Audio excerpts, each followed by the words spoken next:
Эритрея – маленькая краіна ва ўсходняй частцы Афрыкі на ўзбярэжжы Чырвонага мора.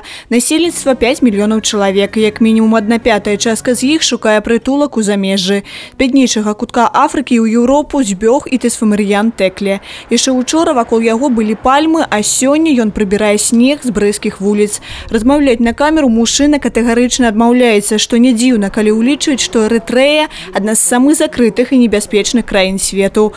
Але ў прыватнай гутарцы распавёў, як спачатку збег у Ізраіль, а потым рушыў далей. За праблем з пашпартам яго спынілі брэсцкія пагранічнікі, і так ён застаўся ў нас. Статус беженца дазволіў яму атрымаць працу і жыллё.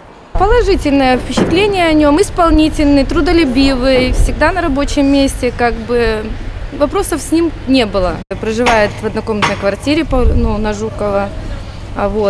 Предоставили ему инвентарь для работы и спецодежда, как обычно сейчас, зимняя, летняя форма.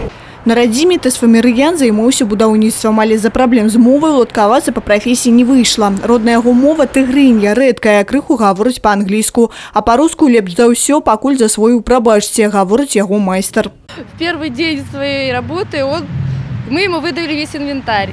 Он его поставил и пошел на обед. Поставил на тротуаре, пошел на обед. Приходит с обеда, инвентаря нету. Ни веника, ни лопаты.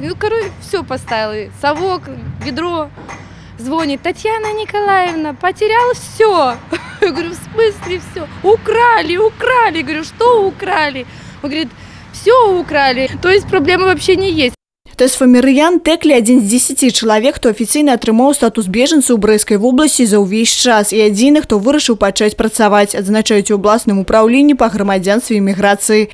За гэты год да іх паступіла 89 зваротаў ад замежных грамадзян о предоставлении такого статусу. Чтобы получить статус беженца, действительно должны быть веские основания опасаться за свою жизнь на территории страны гражданской принадлежности. Опрос проводит специально обученный сотрудник, скажем так, тет-на-тет, и выясняет все обстоятельства, которые привели к тому, что гражданин покинул свое государство и прибыл сюда на территорию Беларуси. І шлях тады такіх, як Тесфамарыян, вымяраецца ўжо не ў кіламетрах, а ў гадах, праведзеных у далечыні ад дома. Крысціна Пратасавіцкая, Юрый Плінда, тэлерадыёкампанія «Брэст».